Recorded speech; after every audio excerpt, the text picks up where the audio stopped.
Assalamu alaikum. Hello, I'm Khalil Alika. And I'm Zahir Parker, and welcome to accidentalmuslims.com. So accidentalmuslims.com is a movement, a platform where we showcase present and future leaders to help us live with purpose. And we believe that everybody has a story to tell.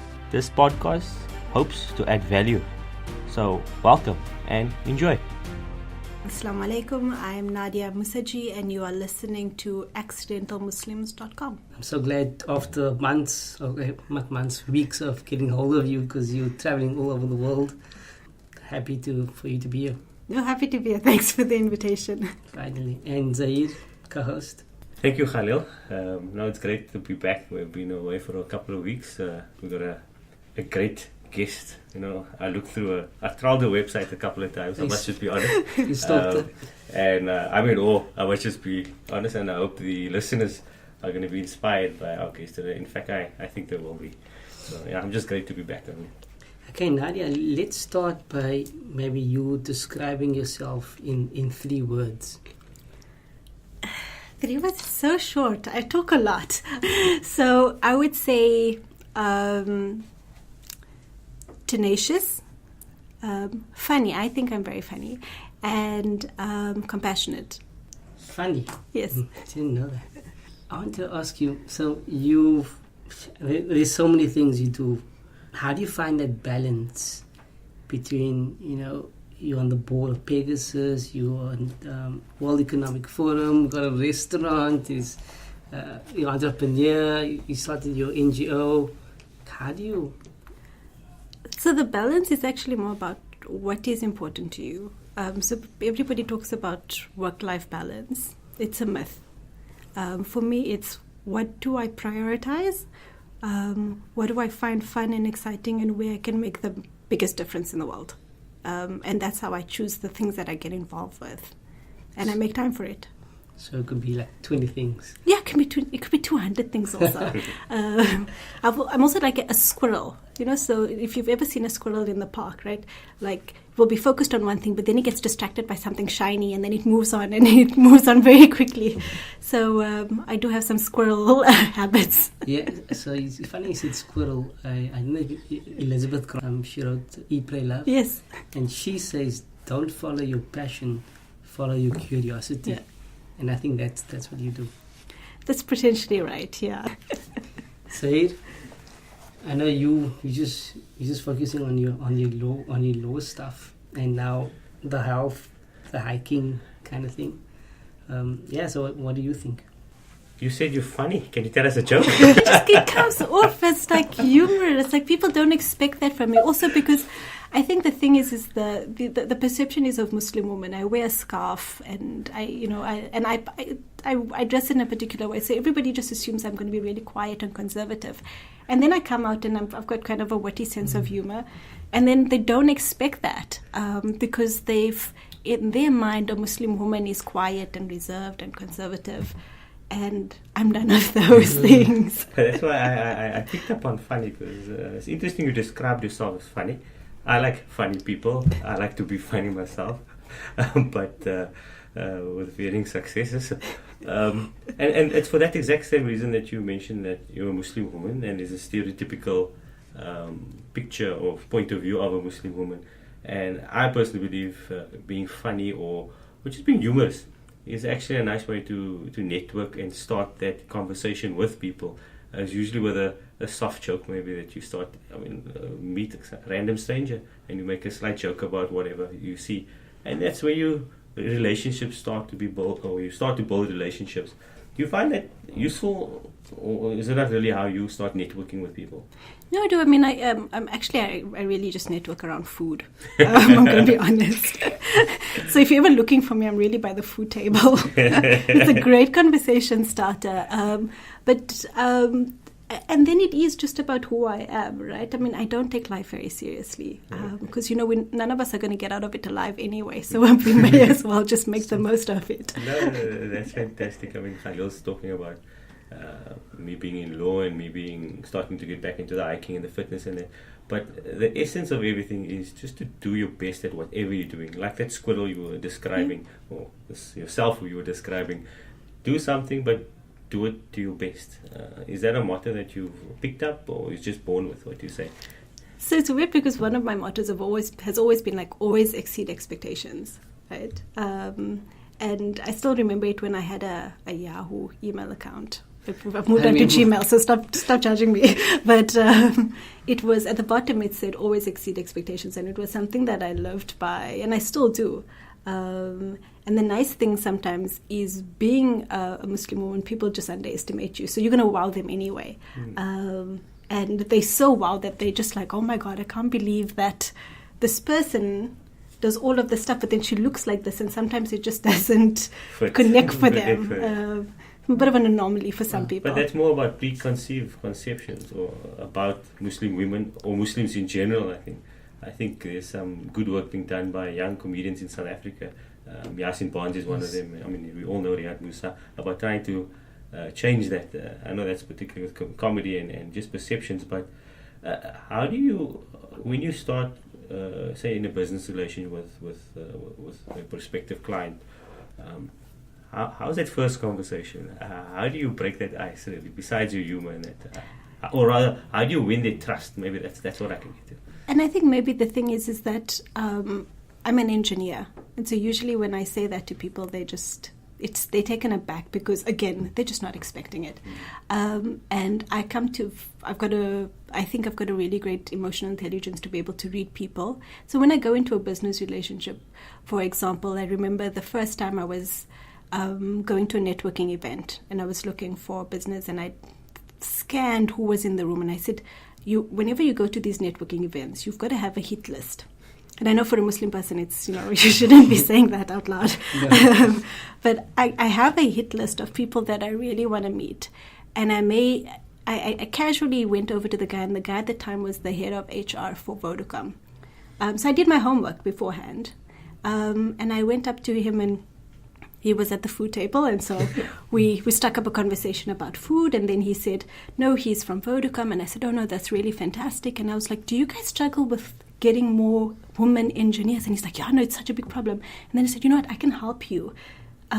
Here's my business card. I was 20 at the time, and I printed my business cards at home on my printer, right? And so, I took myself seriously, right? I'd committed. Here was this person who was so senior. Everybody was just trying to, suck up to this guy. And I was offering him something, a conversation. And I didn't pitch anything to him then. I said, let our people get in touch. Get your people to contact my people. My people was just me at the time. But, it was about, sometimes you had to play big, act a particular part, and then just wow them. And when I got into, a conversation with him, I made sure that when we finally got a contract with them, we delivered. And we delivered at 150%, so that we would have continuation of work. Mm-hmm. That's amazing. I remember when you started Umeng, it was in 2006, and you had your conference in parallel with our conference, the MSA, the RIS, and Discover Islam. Yes. And if you look at the two projects, we are in terms of the RIS and Islam, Discover Islam, where that is, and where you are now. You've been all over. I mean, not only South Africa, but you started the chapters in other countries and cities as well. What tips would you give people wanting to start an NPO, even starting a business? I would say start a business before you start an NPO. Rather look at how you can make money out of it to make it sustainable. So we pivoted our business a few years ago, and we're now in 4 countries: South Africa, Kenya, Mexico, and Brazil. And we're going to be launching in 6 countries next year, inshallah. And, the thing is that you've got to be passionate about what you're doing. You've got to be compelling, and you've got to deliver.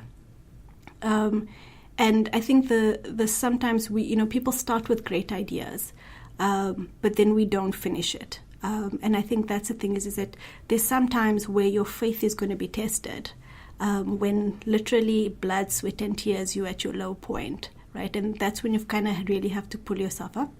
And I'm really lucky that I've got an amazing business partner. Yeah. Not everybody has that. And I think when you're 2 people, It's being an entrepreneur is a lonely thing, and it can break you. But there's two of us, so we share the load, we support each other, and I think that's another story of there's often a story about how women don't support each other. We're probably the complete opposite. My husband knows she's my soulmate. She completes me, and we have that kind of relationship. In fact, I always credit Hema with the success of the organization is that we complement each other so well, and we're completely interchangeable. Maybe you can just share with the listeners what's the ethos of Women? Mm-hmm. So Women was started to be able to develop women and girls in the engineering industry. And we started this 10 years ago, just because engineering is seen as something that, is very masculine, that the boys do, that girls will not be good at, which in fact is absolute rubbish, frankly. And what we were doing was we'd started out on this kind of mission to revolutionize the face of engineering, to showcase positive role models, which were women and girls that were coming from all over the world, and that anybody could be an engineer, and that engineering was really not that difficult. And there's this narrative about engineering that, you've got to be good at maths and science, or you've got to love maths and science. And I always say this. I say, I love cupcakes, I love a good mutton curry, but I really don't love maths and science, And so it's about changing that narrative and saying that actually engineering is very accessible. Anybody can do it. I mean, it's an applied science, so you've got to work hard at it. But anything worth having is really, you've got to work hard for it. Nothing comes easy. And so we set out on this mission 10 years ago. And since then, we've got essentially 3 core programs. A girl program that inspires high school girls to study engineering. That program is 5 years old, and our first cohort graduated as engineers about 2 years ago. So it was, it really works to just essentially give mentors, role models, and the kids play games, and they learn about engineering in a fun way. They learn about maths and science in a fun way, not kind of this boring way that they teach kids now. And then we've got an innovation program for university students. It's a big challenge to try and get more women-owned businesses in the engineering industry. And then we do a lot of leadership development for women engineers in the industry as well. Well, that's quite you're covering all your sectors over there, or all your aspects. Especially the aspect of bringing the fun to the kids, because how are we going to inspire them to? I mean, if they're going to be stuck in a job, it might be mundane. So you're trying to break that sort of conception, I'm assuming, by providing them with a fun alternative stepping stone into engineering, I'm assuming. Yes, and I mean, and I'll give you an example. One of the projects we do, which I love, is these girls get into teams and they build a car powered by a balloon made out of rubbish, right? And you'd think, oh no, but boys like cars. You would be surprised. So these girls become very competitive. They have to race the car. There's a prize at the end, and then they're so loud, and it's amazing to see how they're all trying to kind of build the best car possible. And we work with high school students, and I took my 2-year-old niece to one of these programs, these bold programs, and she had a fantastic time. And we give these girls pink hard hats, bright pink hard hats. So we took something that was very masculine, representative of engineering. We made it bright pink. Very intentional. And people say, oh no, but pink is, why did you have to make it pink? Not all girls love pink, but I can guarantee you that a bright pink hard hat goes a long way to changing the masculine stereotype of engineering. And these girls decorate it in their personality type. And the other day, my sister said, my niece went to go and choose out birthday presents for her cousins. And she then got a present for herself because, it's everybody's birthday. And she chose a Bob the Builder. And so my sister took a picture with the Bob the Builder outfit on. And she said, see, Nadia, this is what you've done. And I was like, that's fantastic. Wow. So the impact, you guys are seeing this impact, not only with your first graduate, but even your niece. Yes. It's just a mere action of, let's say, Bob the Builder. It's really changing mindsets. Maybe she's already planning in her head subconsciously, I'm going to become an engineer and I'm going to be better than my aunt. Yes, no, definitely. And I hope and I think that's our duty as our generation, is to make sure we raise the generation better than us. Awesome. That's awesome. Nada, you mentioned start the business first and then NPO. Did you start booming as an MPO first, and is it the business now?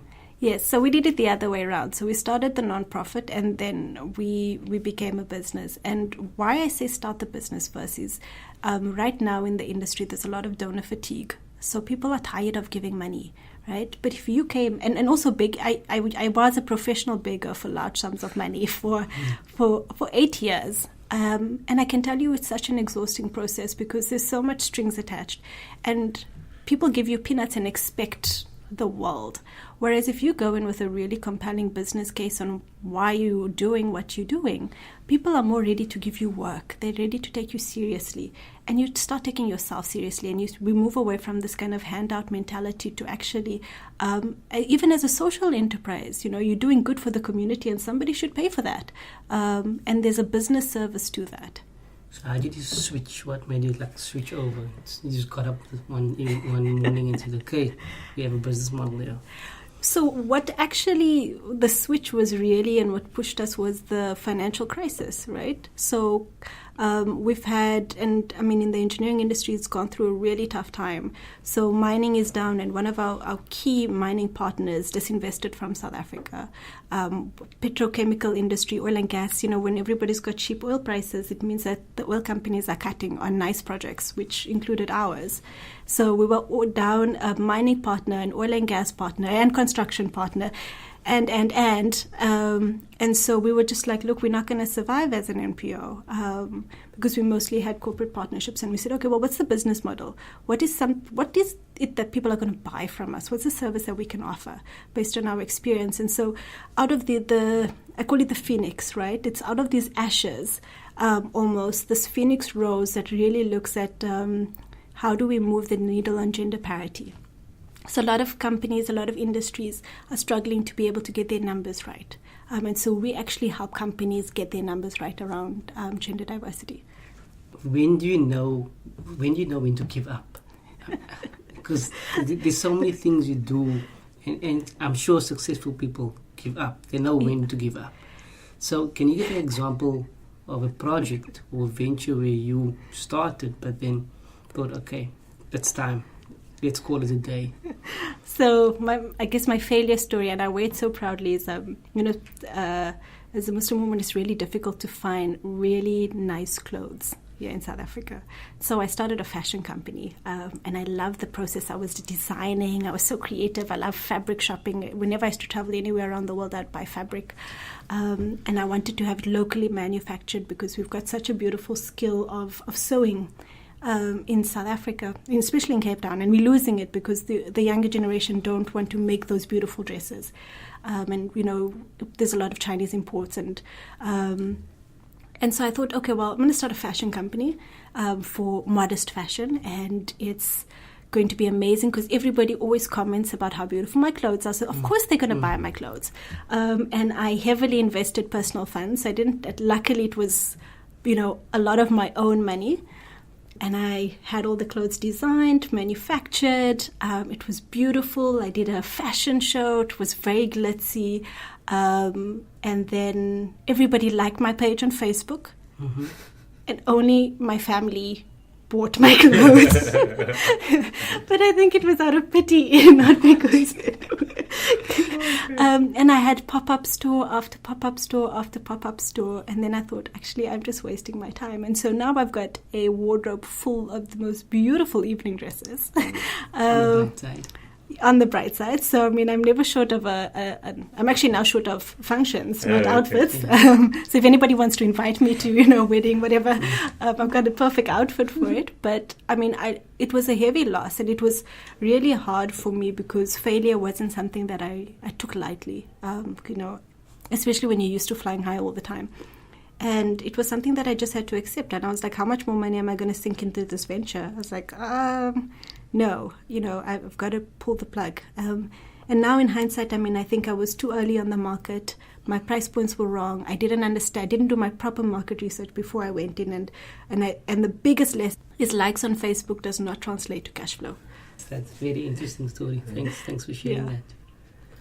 Has failure made you stronger, or in this aspect, how did that failure translate into a success or pushing you more in your other adventures? And I mean, I think the failure it brings resilience, right? So, when you know what rock bottoms looks like, and you know what, heavy loss, the financial loss looks like. And the thing is that honestly with money, you can always make money. It's not, money comes, money goes. That's what my husband always says. But what it did teach me was to actually really, before I go and do something, really think through it.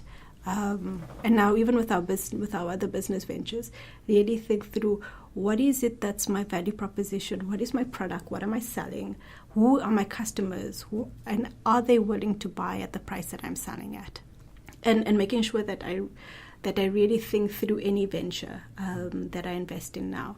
And I do my homework. So when I started investing in the restaurant, we bought a restaurant over, and we made it a Turkish restaurant, bought a little French restaurant. When I went to an investor about it, I had all my numbers. So before he even asked the question, I had spreadsheets out, I did a presentation, and then, I had an answer for every question. And I could honestly say I didn't have that for my first business. When I was younger, I was in the Scouts, and the motto of the Scouts is be prepared. And what you just described was about being prepared. Mm-hmm. So it's this preparedness that gives you the confidence to pursue your goals as well.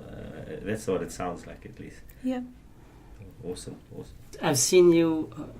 I've seen a couple of YouTube videos where you answer questions at the World Economic Forum, and I must say you're extremely good at articulating yourself. Very compelling. Does it come with practice, or I know you said you talk too much? Because I was trying to picture myself there, answering those tough questions. Yeah. How do you do it? So you've got to be honest, right? So especially at those levels when you get to senior leadership, right? You've got to be authentic and honest about your responses, because that gives you the confidence, because it comes from a place of sincerity.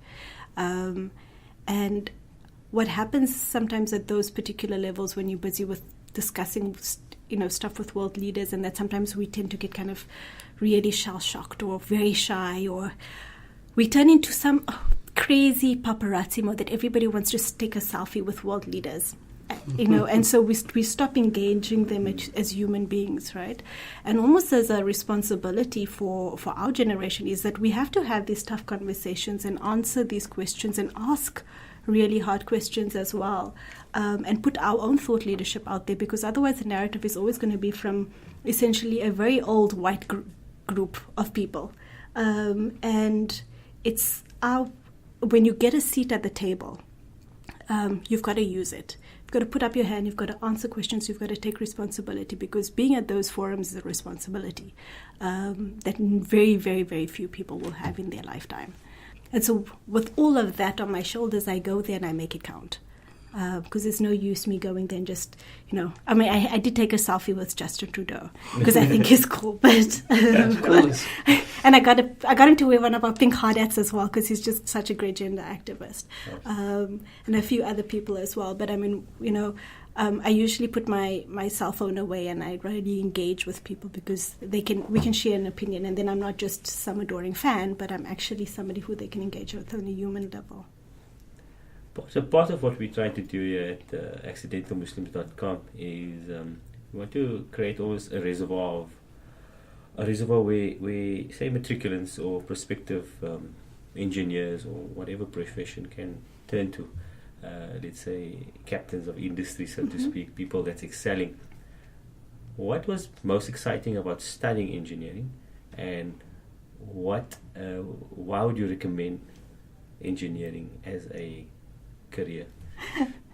So I'm going to be very honest. I got into engineering by complete accident. I was going to be a lawyer, Zahir. That was because I used to talk a lot. I still talk a lot. But I also had a problem when I was little with stretching the truth. Not all lawyers stretch the truth. I'm going to just get that's a myth. Everybody, that is a myth. But please carry on. So you accidentally stumbled into engineering. Exactly. Really, I'm an accidental engineer. Okay. Actually, most women engineers get into engineering one of three ways. The first way is like a dad or a brother or one uncle is an engineer. The second one, someone said, you were good, you loved maths and science, and so you must go and be an engineer. And the third one is sheer dumb luck. And I'm just like in the sheer dumb luck category. But when I got in there, so I was going to be a lawyer, and my mom said, no, you're going to be wasting your talent. She doesn't even remember this conversation. And I thought, since I was like little, since I was like 5 years old, I was going to be a lawyer. But then, because I was always, standing up for rights, especially women's rights. Like, Daddy, why must only the girls wash the dishes? The boys must also wash dishes, So I was the activist, the human rights defender. And then when my mom said, no, you should try something else. I thought, okay, well, what do I like at high school? And I really loved geography. I thought, just where the world was and how the world was made and tectonic plates was really awesome. And so I wanted to study rocks. And my mother said, no, you can't study rocks. You'll be down in the mine and it's not safe. And so I went on to Google, actually, and I found something called geotechnical engineering, because I was like, must love rocks, and is okay at maths and science, good at problem solving, activist, wants to change the world, and kind of geotechnical engineering came up. I'd never heard of it before, and I applied to UCT, one university, one choice, and it was in the Department of Civil Engineering. And the irony is that I finally got to do geotechnical engineering my third year of varsity, and I hated it. I absolutely hated it.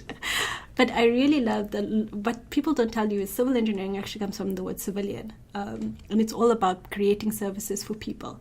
And I often talk about engineers being kind of the superheroes of society, because we provide services that would otherwise, cripple society. So clean drinking water, public transport, roads and infrastructure. So we connect everybody. We build the city. We design the cities.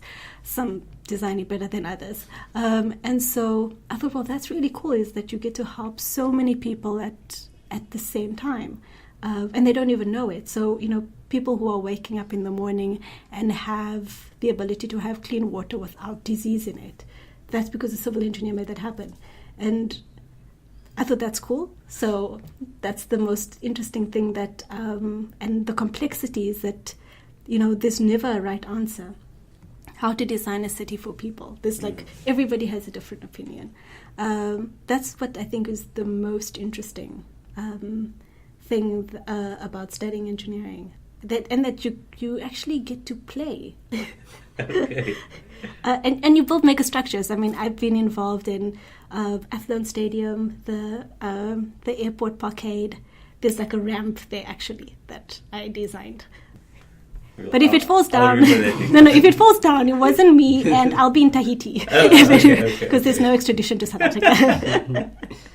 No, that's quite refreshing to hear an engineer say creating services for people to benefit, and I think that's something which I think no matter which profession you're in or which NPO you're in, is about serving people, servitude to others.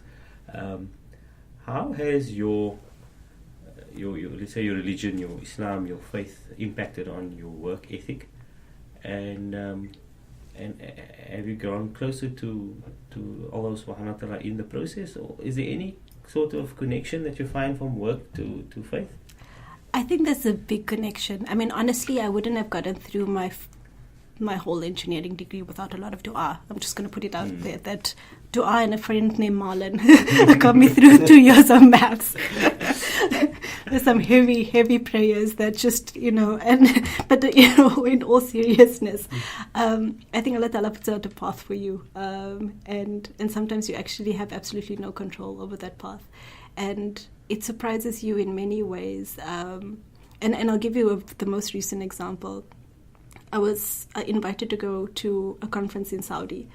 I nearly didn't get my visa. They literally got a Saudi visa in one day. It was stuck in Joburg. There were floods. But I was going to Dubai for another meeting, and I put it out on Facebook. Guys, anybody who's going from Joburg to Dubai? And somebody said, actually, I'm going from Joburg to Dubai. So it was really random. I get my Saudi visa, go to Saudi after my conference in Dubai, and I'm in Riaad, and something says to me, go for Umrah. And I said to I text my mom and I said, Mom, I don't. Can a single woman, without a mahram, go on an Umrah? And she says, no, unless you're a group of women. And I find a group of women who are all going to, and they were global shapers with the World Economic Forum that organized this trip, and they are absolutely amazing from the Riaad and the Jeddah hubs. And so they say, okay, well, we've got a group going. And I said, that's fantastic, but now I've got to move my flight. It was a bit of an issue trying to move a flight to fly back to Dubai out of, Jeddah instead of Riyadh, and the conference organizers they were telling everybody, no, we're not changing anybody's flight, and they changed my flight and they covered its cost, and I got to make an Umrah last week, and it was just, and every single time, when you down on your musalla and you ask for something. It just guides you, and so it's not sometimes in your hands. And so for me, it's a privilege to serve. And everybody asks, they'll always ask in interviews, who's your role model? And I said, for me, my favorite role model is Sayyidina Khadija. And I aspire to be like her every day. And the reason being was, at the time, she was one of the most formidable businesswomen of her time. She was doing then what women now are calling new age. She was 45. She married somebody who was younger, right? She was married before. She traded. He worked for her. She broke every stereotype that today we're still trying to break. Yes. And she was just so amazing. And I said to somebody, Muslim women come from the stock, and somehow we've lost the amazingness that she had, and we're born out of this. And so my faith really reassures me that for me, Islam is a feminist religion, and everybody looks at me and goes, how can you say that? And I say that because the position that women have in Islam, if you actually knew your religion, you'd be like, every woman would want to be a Muslim woman around the world because of the true understanding of what the religion provides for us. Sure. That's phenomenal, what you just described there. And it makes me think about how do we change a stereotype? I know we touched on it earlier, because I have the same understanding of how women should be, or how Islam treats women and should, but it's so skewed out there. I know sensationalist media, etc., but how much of that responsibility rests on us as Muslims itself? No, we've got a huge responsibility. I was at the World Economic Forum in Davos this year, and I was invited to speak on a panel on understanding Islam. And I said, really, you want me to? So I said, look, I'm not qualified to sit on this panel. I really don't understand this. I'm not a mufti. I'm not a sheikh. I'm just Naadiya. And they were like, I said, well, maybe you want to call it like understanding Muslims, or like I don't know, like it was such a heavy title to hold. And they said, well, it's a closed session.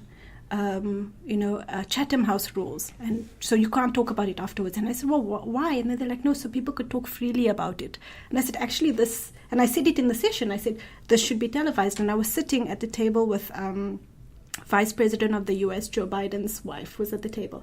And I asked her, well, what are you doing here? And she said, no, she just wants to understand Muslim people better. And I said, well, it's our responsibility to actually counteract that negative narrative that the media portrays as women as being, yes, there are lots of women, especially in Muslim countries, that are oppressed, but there are also lots of women in non-Muslim countries that are oppressed. And it's for me, it's to be able to showcase that that's really important. And one of the princes from Saudi was also on the panel, and he was saying exactly the same thing. He said, why is the doors closed? Why isn't this on a main session so that everybody can understand that actually, Muslims are not crazy gun-wielding maniacs. I always see that post that, there's a billion of us. If we wanted you dead, you'd be dead by now, right? But, it's a responsibility for us to showcase that Islam is actually, we need to set the example. And sometimes we are actually the worst examples. And it doesn't have to be big. It doesn't have to be at the World Economic Forum. It can be just in our community, embodying the principles of being good to your neighbors, whether they are Muslim or not. We're so judgmental in our community. Let's not that's not part of being what a Muslim is supposed to be. We're not supposed to judge other people. 100%. We're just supposed to actually live and let live. And through that way, it's not the hard dawah sell, right? It's the soft way of saying, actually, I'm a lot of the time the first Muslim person that lots of my friends, I lived in Germany for a year, was the first Muslim person people had met. And they asked me lots of questions. And I said, please ask me questions. In my engineering class, I was the first Muslim person that a lot of the guys met. And the one guy asked me the one day, he said, why do you wear a scarf? And then I joked and I said, because I don't have any ears and my hair is green. And he was like, what? And I was like, no, I'm just kidding. Then we get to answer to funny, eh? That joke stuck with me until like fourth year when, they remembered that. But I took them to a process of like why Muslim women dress a particular way, why we eat a particular way, why we don't drink alcohol. And it made a lot of sense. And so, there's the dawah of going, from village to village, knocking on people's doors saying, please accept Islam. And there's the dawah of actually just sitting next to somebody having a conversation. So now that you travel the world, so I have two questions. One, are you keeping track of how many countries? And two, what's your favorite city? Am I keeping to Facebook? Because I check in everywhere. Okay. So I've got quite a nice, this really nice app on Facebook. Nice map. Yes, that would tell me where I've been.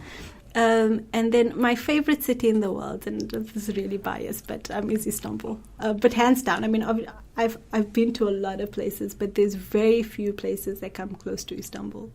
There's just some magic in that city. It's East meets West. The food's amazing. The people are amazing.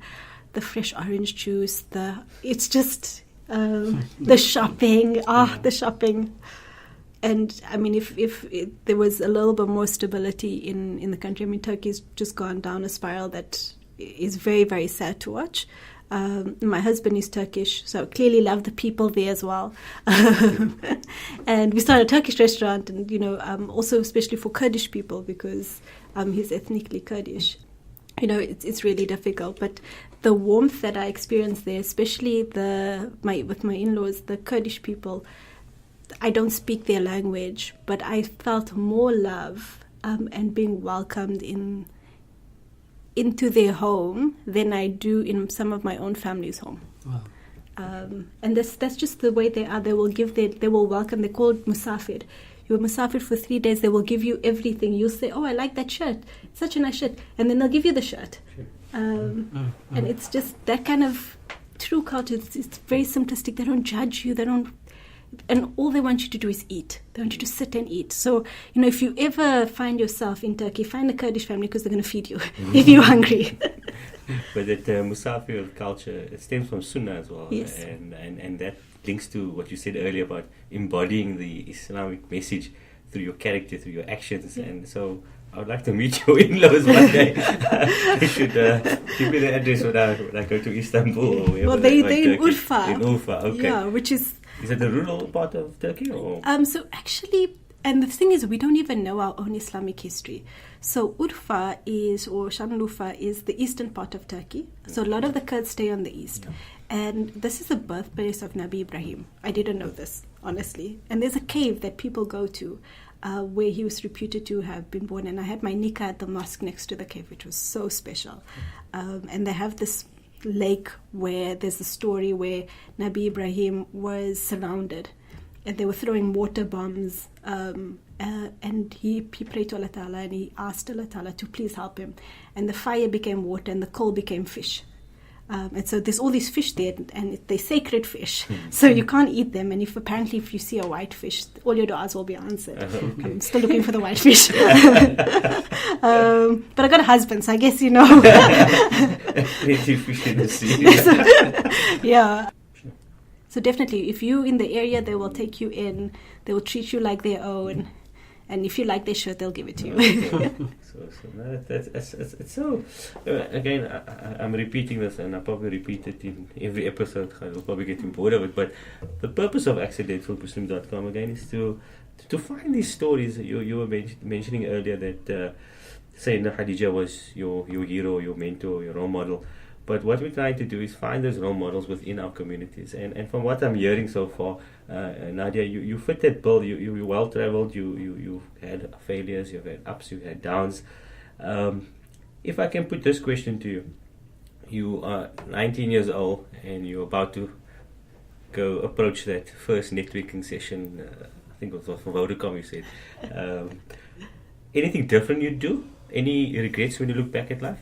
No, and the reason being is that I always think that all the things that happened to me shaped me to the person that I am today. So if I had it easier, I may have been a lazier person now. I think the struggle breeds resilience. Sometimes I think that if we're always succeeding, right? We don't know what failure is. It doesn't make you hard. It doesn't give you the resolve that you need to actually get through it.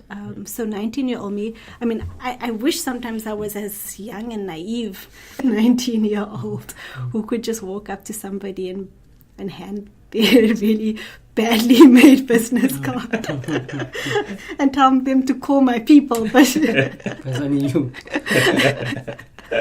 and I think, I think for a lot of young people, I'd really encourage that, taking that leap and having the confidence to do so. And I think that's what's sometimes lacking with our people. And I always try and help young people as much as possible, especially like if they're applying for a job and they're doing an interview. And I always say I take the time to give them really good feedback. And the reason being is that nobody takes that time. Nobody's mentoring them. Nobody's helping them through that process. And I see their CVs when they apply for jobs, and I'm just like, you could be great, but you've just represented yourself so badly on paper. And all I have to go on is this piece of paper. So, and this is a weird thing to say, but I always say embody your inner white guy when you're going to write. Because white guys, they barely know anything, but they walk into a room with swagger and they just talk like they're the expert on on whatever. They don't even know what they're talking about. Like the other day, a white guy was explaining to me about being pregnant. And I said, we call it mansplaining now. There's actually a term for it. And he was telling me the whole process that that you're going to be going through, and how difficult it is, and that. And I said, thank you. So like, when was your last child? So embody your inner white guy when you're about to write something about yourself. Think about yourself as the best possible version of yourself. Don't think about the shortcomings. We all have shortcomings, right? But when you're going to put yourself on paper, just think about that. Always exceed expectations. I think that's what you said, eh? Okay, I'll exceed my expectations. Because Khalil's always telling me, the law of diminishing intent. Mm-hmm. If the longer you take to do something, the more likely you're not going to do it. I think that's what Khalil would do. 100%. Awesome. What are you most grateful for? I'm most grateful for my family. I was just telling my mom the other day. So I'm 7 months pregnant. Well, almost 8 months pregnant, and I now completely understand what a mother goes through to bring a child into this world. And when I was in Umrah, I did a walk. I walked everywhere, and I said I was going to do the Safa and Marwa. I was going to walk, and everybody said, "No, take the wheelchair." And I said, "No, I'm going to walk it," because what mothers go through every day for their children, the sacrifices that they make, I think sometimes we forget. And so my mother, my father, my siblings, my husband, my business partner, him and I did say we're soulmates, we're like sisters. So I think, and I thank Allah Ta'ala, and when I was on Umrah, I thanked Allah Ta'ala for giving me good parents, because a lot of the time, and the research is showing now that how you're molded, the choices that you make, especially for girls, is if they have a supportive dad. My dad's just encouraging. Like, I'll come with a scatterbrain idea, which I did, many scatterbrain ideas, and he said, of course. And he invested in these scatterbrain ideas. And still owe him a lot of money. But, it's that sheer belief that your daughter, all dads say, oh, of course you can go and do it. But my dad is like, okay, of course you're going to do it, and I'm going to help you do it to the best of your ability. And when you fail, we're going to have a conversation about it. But, it's that kind of support structure. And my siblings keep me grounded. My brother steals all my jokes. So he's actually, everybody thinks he's the funny one in the family, but actually it's me. And then my husband, who's just like, there's no expectations from him. And we just don't have the roles, the gender roles that are entrenched in our community, that there's this role of a wife and what a wife is supposed to do. He doesn't expect any of that. He just expects me to be me and him to be him. And together we just kind of weirdly do, we gel. And I think we take family for granted, and they're such a pivotal role in our lives. We wish you all the best for your third venture. You're a superhero. You're a leader. You're going to be, inshallah, a great mom, Inshallah. great wife. Thanks for coming. No, thank you very, very much. And, just for all the kids that are going out there, and I think that's the one thing that I want to leave young people with is like, they live in a very high-paced society right now where everything is instantaneous. And there's a lot of pressure. I don't want to be 16, really, because the pressures of a 16-year-old today. And just don't take yourself that seriously. You don't need to have all the answers. You should figure it out along the way. And take time to actually be a child. You're only a kid once. So go dance in the rain and find a puddle to jump in. And just be a child. Awesome. Before I close, Nadia, and I thank you for that input because I think it's quite relevant. I walk into your restaurant. What are you going to recommend for me to eat? The Kurdish kavurma. Oh. Repeat that, sorry? It's the Kurdish kavurma. It's we do a lot of What meats. is it? So it's meat cooked with chili and peppers and tomatoes, served with rice and bread. Because Turks love their carbs. Really good meal. Yeah. Very tasty. I see a couple of year-end functions going towards Saturday, Sarai, which means palace. Oh, lovely, man. Nadia, from us, we just say all the best to you. We say shukran for your time. We know it's late and you made yourself available for the interview. Please, we will make dua for Allah subhanahu wa ta'ala to protect you, your family, your baby to be, inshallah, boy or girl. It's a little boy. Alhamdulillah. Allah must protect you and give you the strength and put barakah in all your adventures. Your ventures, sorry. And keep us in mind and we'll definitely like your Facebook page. So that's it for today's show. We hope we added value. We hope you enjoyed it. But most of all, we hope our guest has inspired you to live with purpose. Don't forget to send us your suggestions via info@accidentalmuslims.com. If you know anybody out there that is inspiring, that's leading, that's living with purpose, please do contact us. And remember, feedback is our oxygen. So follow us on social media. We're on Facebook, Instagram, and Twitter. I hope you enjoyed. God bless. Assalamu alaikum.